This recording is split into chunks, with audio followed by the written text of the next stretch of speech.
Hi bros, எல்லோரும் எப்படி இருக்கிறீங்க? நல்லா இருக்கீங்களா? நான் நல்லா இருக்கேன். நேற்று நான் வேலைக்கு போகும்போது பைக்கில் போனேன். வரும்போதும் பைக்கில் தான் வந்தேன். என்ன தெரியுமா?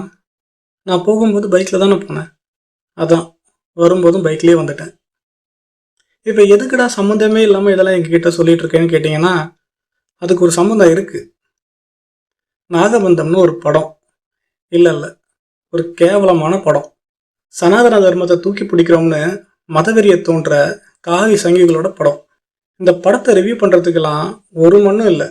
ஏன்னா இந்த படத்துக்கும் விஷ்ணுவுக்கும் சம்மந்தம் இல்லை, இந்த படத்துக்கும் சிவனுக்கும் சம்மந்தம் இல்லை, இந்த படத்துக்கும் சாமிக்கும் சம்மந்தம் இல்லை, இந்த படத்துக்கும் கதைக்கும் சம்மந்தம் இல்லை, இந்த படத்துக்கும் ஸ்க்ரீன் பிளேக்கும் சம்மந்தம் இல்லை.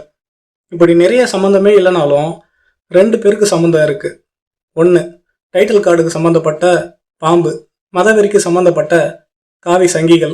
இந்த படத்தோட டைரக்டருக்கு இந்த கதை எழுதும்போது வயிறு கலக்கிருக்கும் போல. கழிப்பறையில் கழிய வேண்டியதை கதையில் கழிஞ்சு வச்சிருக்காரு. சனாதனன்ற கான்செப்டை வச்சு உருட்டுன்னு உருட்டி தள்ளுறாங்க.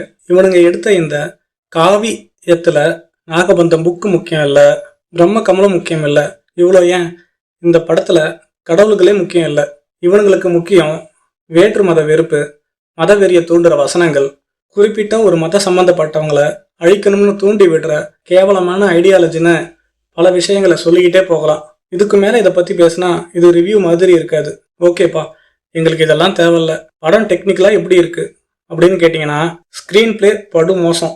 லாஜிக்கெல்லாம் ஒரு ஹேராக கூட மதிக்கலை. கேரக்டர் ரைட்டிங் இஷ்டத்துக்கு எழுதுவான், எவன் கேட்க போகிறான் அப்படின்னு கண்ட மெனிக்கு எழுதியிருக்காங்க.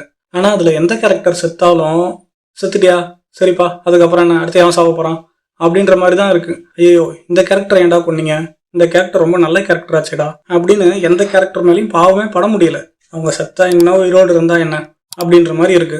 சிஜிஐலாம் யூடியூப்ல இருக்க கிரீன் ஸ்கிரீனை விட ரொம்ப மோசமா, ரொம்ப சுமாராக பண்ணியிருக்காங்க. யூடியூப்ல ராயல்டி ஃப்ரீ கிரீன் ஸ்கிரீன் வீடியோலாம் இருக்கும்.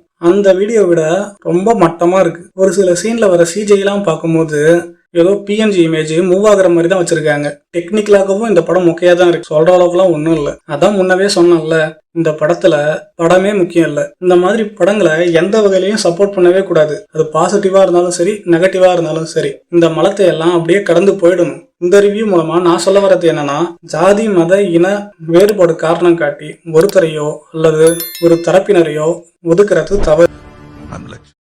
ஓகே கைஸ், ரிவ்யூ முடிஞ்சது. இந்த ரிவ்யூ உங்களுக்கு பிடிச்சிருக்கும்னு நம்புறேன். பிடிச்சிருந்தா இந்த வீடியோக்கு ஒரு லைக் பண்ணிட்டு நம்ம சேனலை சப்ஸ்கிரைப் பண்ணிக்கோங்க. தேங்க்யூ ஃபார் வாட்சிங். வருவல் கடை.